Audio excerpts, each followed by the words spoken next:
অনেক ধন্যবাদ দর্শক শেষ পর্যন্ত থাকার জন্য। আমরা ছোট সময়ে শুধু একটু জানতে চাই, আজকে প্রধান উপদেষ্টা বলেছেন যে নির্বাচনকে বানচাল করার এক ধরনের ষড়যন্ত্র চলছে, এবং একটু আগে আসিফুজ্জামান ফুয়াদ বলছেন যে এটি আসলে রাজনৈতিক দলগুলোর মধ্যে একটা দ্বন্দ্ব তৈরি করে সকল কিছু অস্থিরতার মধ্যে চলে যাওয়ার একটা ফাঁদ। আমি শেষ পর্যন্ত একটু জানতে চাই, নাসিরউদ্দিন নাসিরকে দিয়ে শুরু করি। সেটি হচ্ছে এই যে দ্বন্দ্বের জায়গা উতরে নির্বাচনমুখী হওয়ার ক্ষেত্রে কোনো রকমের আশঙ্কা দেখেন কিনা?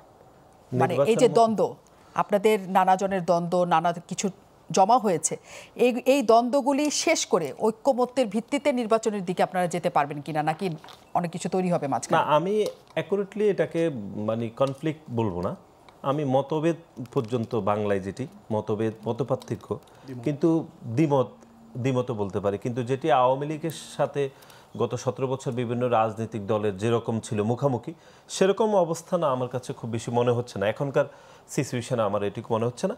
এনসিপি হয়তো তারা নতুন রাজনৈতিক দল গঠিত হয়েছে, এখনো হয়তো নিবন্ধন পায়নি, তাদের একটা বার্গেনিংয়ের জায়গা তৈরি হয়েছে, সেই জায়গা থেকে তারা হয়তো বক্তব্য দিচ্ছেন, নতুন রাজনৈতিক কর্মী থেকে রাজনীতিবিদ হচ্ছেন, এগুলো হয়তো তাদের রাজনীতির বক্তব্যের মধ্যে সীমাবদ্ধ। কিন্তু নির্বাচনের বিষয়ে আমি সুস্পষ্ট, খুবই কনফিডেন্ট। ফুয়াদ ভাই যেটি বললেন যে ইনশাল্লাহ নির্বাচন হয়ে যাবে, হয়তো এপ্রিলের কথা ছিল, বা বিভিন্ন বিষয়ে, বিশেষ করে আপনি জানেন যে ওয়েদারের বিষয়, রমজান, পরীক্ষা, এগুলোর বিষয়ে 2 মাসে এগিয়ে আনার সিদ্ধান্ত, এটি ভালো সিদ্ধান্ত। আমার কাছে শেষ পর্যন্ত মনে হচ্ছে যে বাংলাদেশের মানুষ দীর্ঘদিন ধরে তাদের নির্বাচন ব্যবস্থার মাধ্যমে তাদের সরকার গঠন করতে পারেনি। এবার তাদের সামনে অন্তত এই সুযোগ তৈরি হয়েছে যে তাদের নিজেদের পছন্দ মতো সরকার তারা। সেক্ষেত্রে কি এনসিপির সাথে আপনাদের একটা মানে যতখানি দূরত্ব আমরা দেখতে চাই, সেটা কোনো বাধা হয়ে দাঁড়াবে কিনা নির্বাচন পর্যন্ত? দেখুন, রাজনীতি তো শেষ বলে অথবা শুরু বলে কোনো কথা নেই।